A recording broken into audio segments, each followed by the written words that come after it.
Olá pessoal, Gustavo Machado, canal Orientação Marxista. Estamos iniciando agora no canal uma série de vídeos, de vários, que vai entrar na lista de reprodução aqui do canal, Charlatanice Conservadora.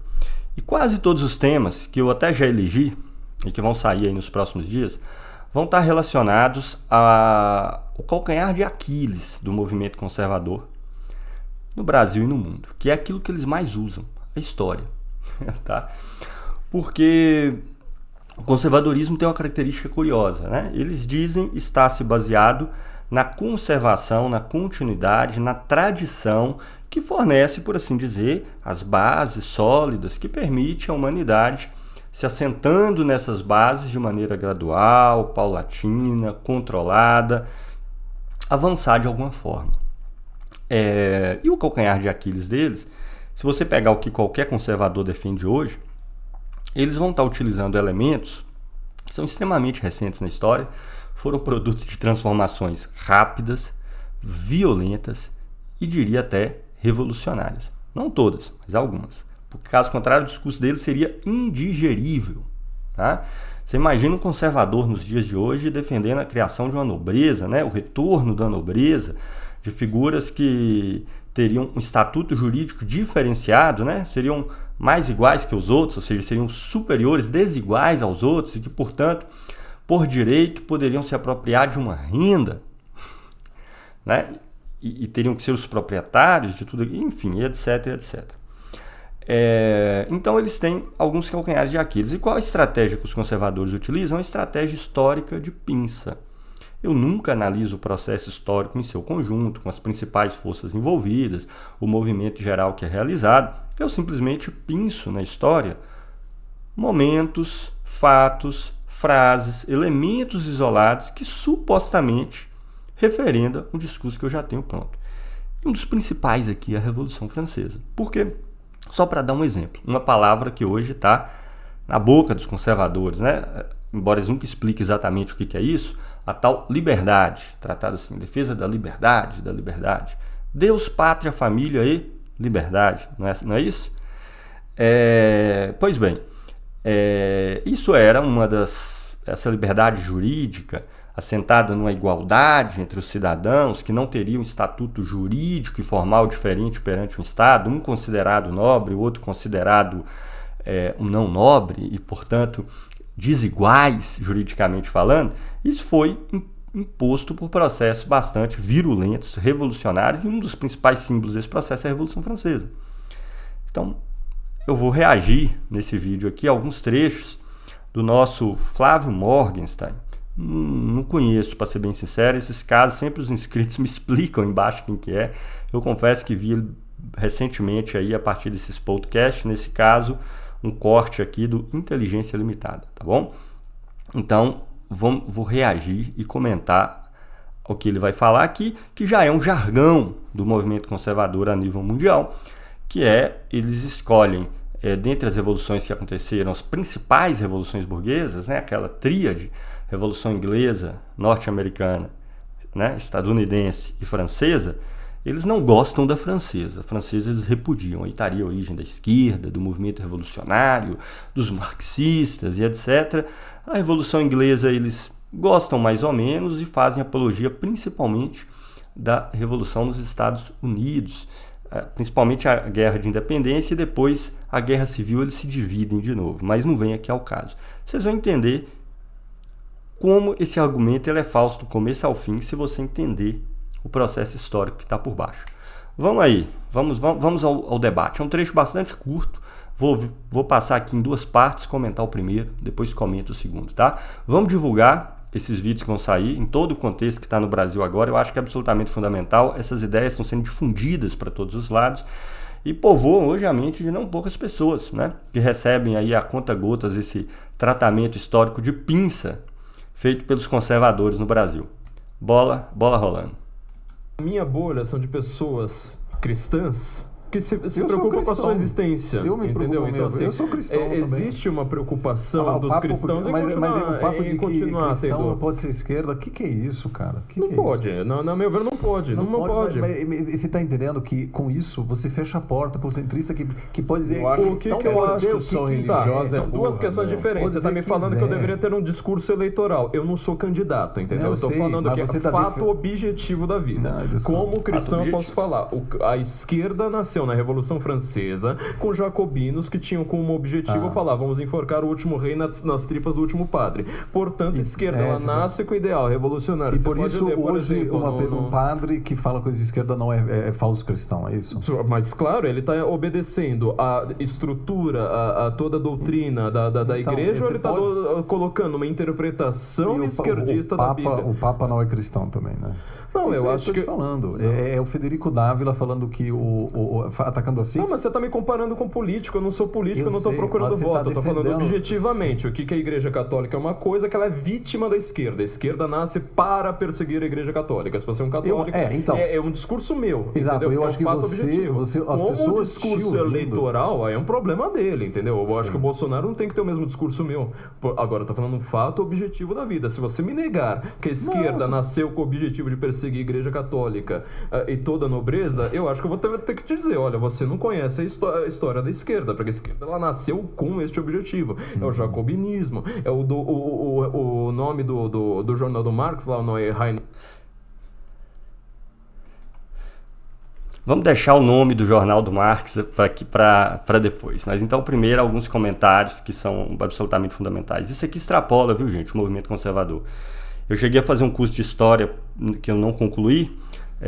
Iniciei enquanto eu estava trabalhando na computação aqui na FMG, mas depois eu entrei no mestrado, não podia ter 2 matrículas, tive que cancelar.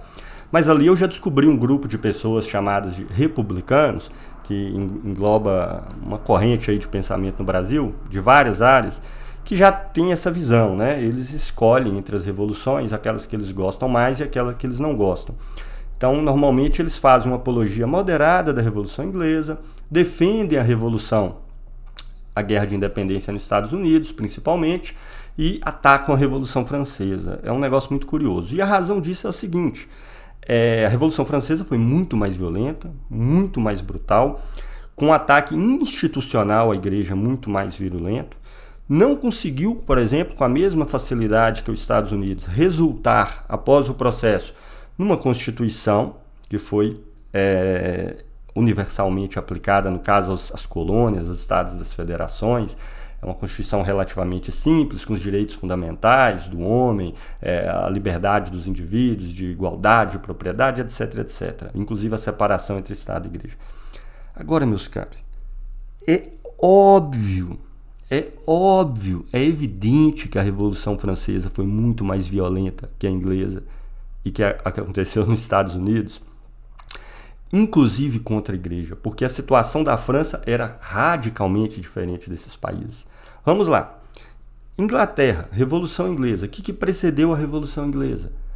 Reforma protestante na Inglaterra, nesse caso controlada pelo rei, é verdade, né? Henrique VIII, que rompeu com Roma e com a Igreja Católica, criou a Igreja Anglicana e colocou embaixo do seu braço, subordinada ao Estado, subordinada a si mesmo.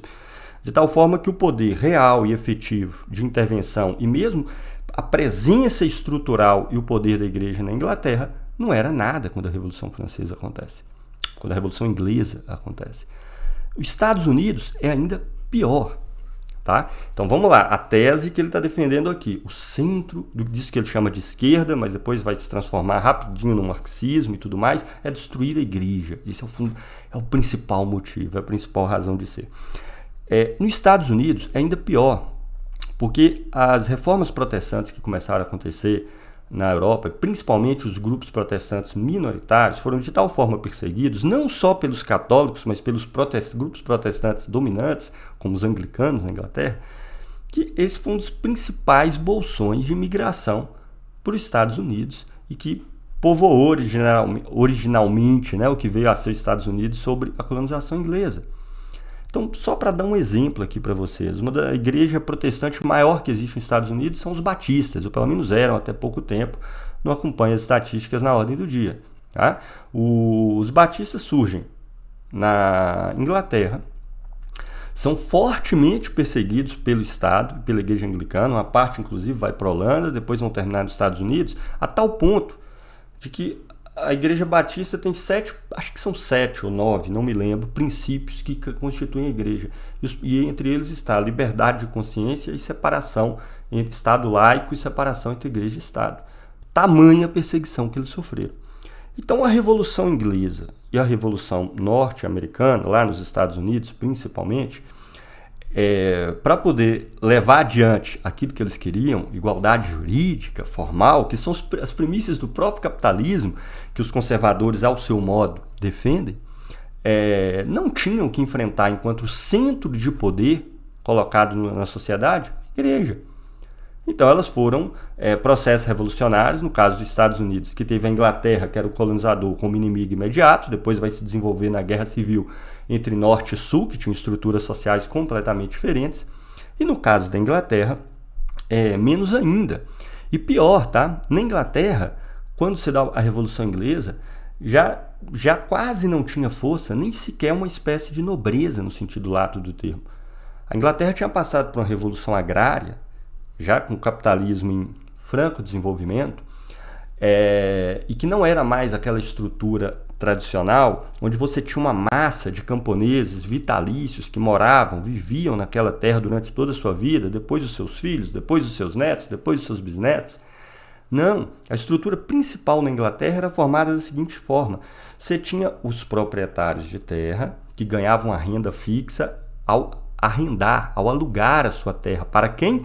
Para um arrendatário capitalista, que pagava aquela renda para o proprietário, contratava trabalhadores assalariados do campo, que não eram mais camponeses, procurava elevar o máximo possível a produtividade, né, do trabalho na terra, evidentemente, porque ele tinha que pagar uma renda ao proprietário, e você já tinha então uma massa de trabalhadores assalariados do campo, que foram expropriados e tudo, não vem aqui ao caso, com arrendatários capitalistas e proprietários da terra em cima. Óbvio que houve conflitos entre esses proprietários da terra e esses arrendatários, mas você já tinha uma estrutura que era capitalista. Esses proprietários da terra já eram proprietários de renda aos moldes capitalistas, que ganhavam uma espécie de royalty por ser o proprietário da terra, né?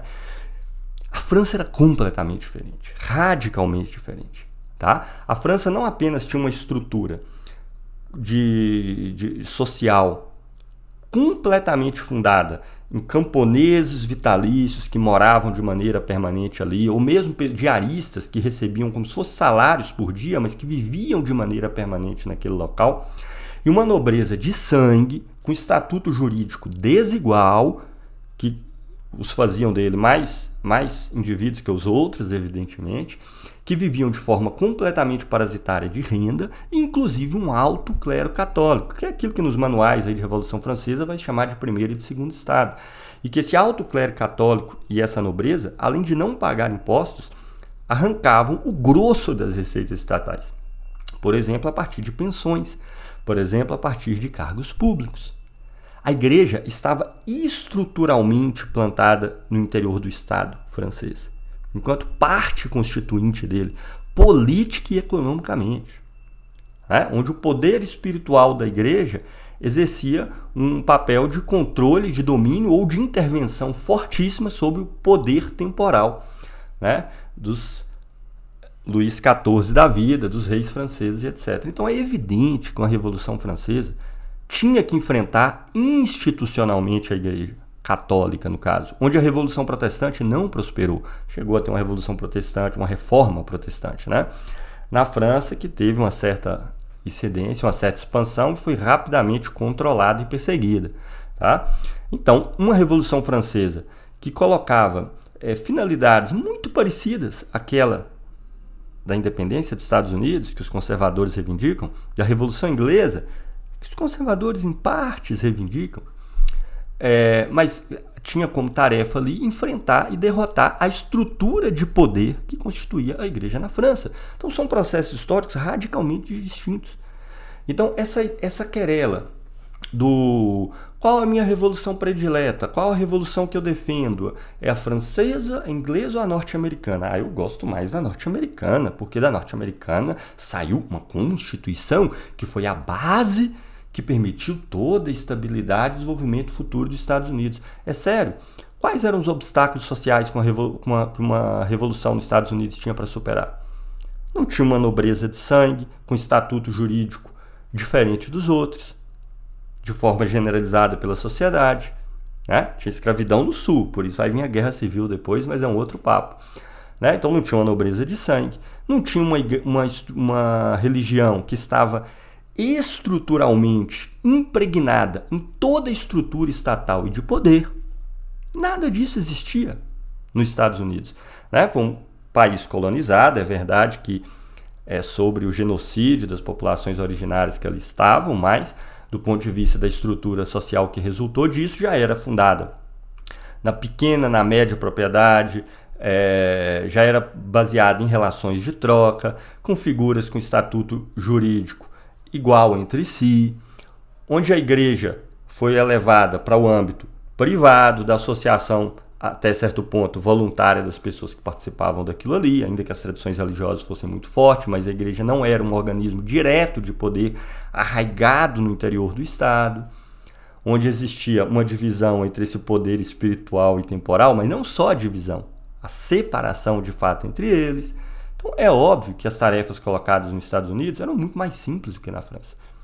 Então sim, a Revolução Francesa, ficou famosa essa frase, né, de enforcar o último rei nas tripas do último papa, não porque o objetivo primeiro e último da Revolução Francesa era um objetivo religioso de destruição do cristianismo, mas porque lutar contra a Igreja Católica na França era uma condição sem a qual não existia igualdade jurídica, sem a qual não existia mercado, sem a qual não existia a liberdade que hoje os conservadores adoram colocar nas suas palavras de ordem. Percebem a diferença radical de contexto? É uma imbecilidade completa comparar essas revoluções no sentido que eu gosto mais e desprezar o contexto social sobre a qual cada uma delas desenvolveu. Aí eu pergunto aí para o nosso Flávio Morgenstern, vocês acham que os franceses não tinham que lutar contra a nobreza e contra o clero que tinha um estatuto jurídico diferenciado entre o conjunto da população francesa? Então o que significa essa liberdade que vocês defendem? Me explica. O que significa essa liberdade que vocês defendem? Então, uma revolução na França tinha necessariamente que se enfrentar com a igreja. Por isso, palavras de ordem e ações contra a igreja tiveram tanta força e foram tão radicalizadas na Revolução Francesa, né? Chegaram até a criar figuras assim que hoje soam até cômicas, assim, a religião da razão e coisas desse tipo. Tá? Vamos à segunda parte do nosso videozinho. Marx, lá no Rheinische Zeitung, ele tinha tudo. Nossa, esse nome em alemão que ele falou aí é a Nova Gazeta Renana, viu, gente? Jornal que Marx escreveu em 48 e 49 durante os processos revolucionários europeus. O objetivo do jacobinismo. Ele escreve um livro chamado Os Oito Brumários de Napoleão, ou seja, toda a ideia de perseguição. Com um cara de esquerda pensa hoje. Não tem nada a ver. Então, porque a esquerda hoje ela está imiscuída dentro da igreja, ela está imiscuída dentro da mídia, ela está imiscuída dentro das instituições normais, ela está imiscuída dentro da justiça. Eu acho que negar isso é meio, sei lá, não sei, eu acho bem esquisito negar isso. Então vamos lá. Então o raciocínio dele, esse raciocínio hoje é universal nesses grupos, tá? Então isso que eles chamam genericamente de esquerda e que de repente eles transformam também do nada em marxistas, é o seguinte, ela surge com o objetivo era destruir a igreja, no sentido mais abstrato possível, né? Combater o cristianismo, as ideias cristãs e etc, etc. Não, meu amigo, no caso de Marx é exatamente o contrário. Embora Marx não fosse cristão e não fosse religioso, de fato, os primeiros artigos que Marx escreve ao longo dos anos 40, quase todos eles tinham como objetivo atacar certos grupos que acreditavam que o problema do mundo era a religião. Então basta ler aí a introdução à crítica da filosofia do direito de Hegel, sobre a questão judaica, e vocês vão ver de forma direta, escancarada e tudo mais, né? Então começa por aí, né? Não porque ele gostasse ou não da religião, mas ele falou, não, o problema aqui não é a religião que gera os problemas da sociedade. É a sociedade que tem problemas e vai produzir certas formas de expressão religiosa, que podem ser as mais reacionárias possíveis e como até não. Tá? Todo mundo conhece a reivindicação, por exemplo, que nesse caso, não Marx, mas eu creio que Marx concordaria, que Engels vai fazer nas guerras camponesas na Alemanha, por exemplo, que foi um movimento fundamentalmente com aspirações imediatas justificadas em termos religiosos e cristãos, e foi uma revolta camponesa importantíssima que teve na França, reivindicada por Engels e também por Marx, né? Inclusive, quando Marx escreve o Manifesto do Partido Comunista, ele usou esse nome comunista porque ele não queria usar socialista, para que ele queria não confundir as ideias dele com o movimento socialista cristão, principalmente, que era muito forte. Tá? Então esse é o raciocínio que ele faz. Ora, o objetivo da Revolução Francesa era combater a religião em abstrato. Não. O objetivo da Revolução Francesa, um dos objetivos centrais, era combater a religião concreta e efetivamente existente, a Igreja Católica arraigada em toda a estrutura de poder da França, que não pagava impostos, que era 0,5% da população, que ocupava os cargos públicos, que recebiam pensões vitalícias gigantescas. O cenário da França era esse. 2% da população era o alto clero, que eles vão chamar, né, primeiro estado, os nobres, juridicamente diferentes dos outros, considerados superiores pelo seu sobrenome, pela sua descendência. Isso dava 2% da França, que não pagava imposto e que recebia quase toda a arrecadação estatal no lombo de uma população predominantemente camponesa ou da população urbana, os chamados sans-culottes e por aí vai, que eram artesãos, proletários e mesmo os burgueses, ainda que em pequena escala. Não era tão desenvolvido na França grandes empresas de caráter capitalista, embora existiam. Então, para você combater essa estrutura social, você tinha que enfrentar a igreja. Não era a luta contra as concepções da igreja. Tá? Necessariamente a Revolução Francesa tinha que se confrontar com isso. Mas aí o raciocínio do nosso Flávio Morgenstern é o seguinte: ora, então a esquerda surge que o objetivo dela é destruir a igreja em abstrato, as concepções em abstrato da igreja. E tem com o seu surgimento na Revolução Francesa, a principal expressão é o jacobinismo. Marx retoma o jacobinismo na Nova Gazeta Renana, que eu tenho minhas sérias dúvidas se ele leu, né? E no 18 Brumário de Napoleão Bonaparte, que esse aí, pelo comentário dele, eu tenho certeza que não leu, né? O 18 Brumário de Napoleão Bonaparte é uma peça histórica onde Marx está querendo explicar o que levou Luiz Bonaparte, que era uma figura que tinha uma influência, a um primeiro momento, zero na sociedade francesa, e que ganha o processo eleitoral, era uma espécie de um aventureiro assim, no processo eleitoral. Os líderes da revolução que se candidatam no processo perdem o processo, e depois de estar no poder dessa primeira eleição, ele dá, na data do 18 Brumário, que era o calendário usado, um golpe de Estado na França. Eu não sei o que esse livro tem a ver com tudo isso que ele está falando. Mas a Nova Gazeta Renana eu até sei. Né? Tem até aqui, que é aquele nome alemão que ele citou. Essa é a primeira publicação que tem em português só dos artigos do Marx, tá? E de autoria desconhecida, mas que provavelmente foram escritos pelo Marx, porque os editoriais não eram assinados. Tem uma edição mais recente desse livro, eu acho que é pela Expressão Popular, que tem um volume do Marx e um do Engels também. Olha a estratégia de pinça típica do movimento conservador. Marx nunca foi um jacobino, inclusive os jacobinos nem lutavam por revolução socialista nenhuma. Mas nesse momento, durante as revoluções de 48 e 49, que ocorriam na Europa e que tinham um dos epicentros a França, mas Marx estava escrevendo na Alemanha, falava tanto do processo alemão quanto do francês. Marx se refere às ações que tomavam os revolucionários que tinham assumido o poder na França para implantar uma república, chamar eleições e tudo, e falando que eles iam fracassar se não tivesse uma ação enérgica naquele momento. Tá? E ele se refere, usa um paralelismo histórico da ação que os jacobinos tiveram em certo momento da Revolução Francesa. Então pronto, a partir disso, ele já vinculou a Revolução Francesa a destruir o cristianismo, Marx a Revolução Francesa, e está tudo resolvido. Meu Deus! É esse tipo de análise que os conservadores fazem. Então é como se, por exemplo, eu imagino que ele deve se considerar um patriota, né? Que é uma demanda que surge com muita força na Revolução Francesa, que só foi abraçado pelos conservadores décadas e décadas depois. Então você é um jacobino, defensor da Revolução Francesa e anticristão, e todos os conservadores de tabela, né? Vou dar um outro exemplo aqui para vocês verem as táticas históricas que eles utilizam. Eu me lembro de ter visto um vídeo, deve estar por aí na internet, do Olavo de Carvalho, onde ele está falando para a direita que eles têm que aprender com a esquerda, inclusive com Lenin, ele cita Lenin verbalmente, no sentido de teriam que criar uma organização, fazer trabalho nos bairros, fazer trabalho nos sindicatos, e só assim eles poderiam criar uma estrutura de poder realmente consistente. Ele faz citando Lenin diretamente. Aliás, essa questão de atuar nos sindicatos, o próprio Steve Bannon anda falando por aí. Então pronto, o Olavo de Carvalho é um leninista, defensor da Revolução Russa, marxista, que por sua vez é um jacobino, defensor da Revolução Francesa, e todos eles têm como objetivo destruir o cristianismo. Esse tipo de conexão que esses caras fazem. Mas de qualquer forma, o que eu queria deixar bem claro aqui nesse vídeo, nesse primeiro da charlatanice conservadora, no próximo eu vou falar dos tal do patriotas e do nacionalismo. Tá? Preparem-se, vai causar surpresa em muitas pessoas. Esse repúdio da Revolução Francesa, que defendiam vários elementos, né, que alguns deles os conservadores puxam, a liberdade, a pátria, etc., misturado com outros elementos. Mas então como é que eles podem se dizer conservadores e defender essas bandeiras da Revolução Francesa?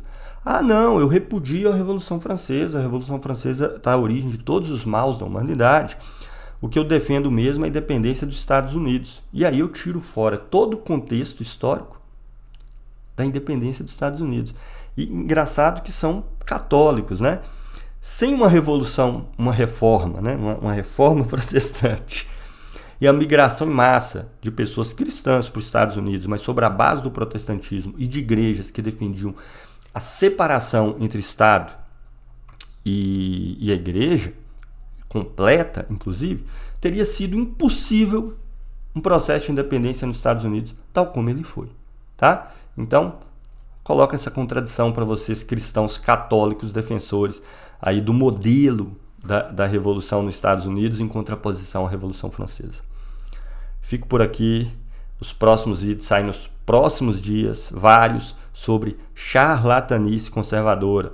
Siga o canal, vamos compartilhar esses vídeos, que é fundamental a gente discutir, debater e difundir nesse momento que a gente está vivendo.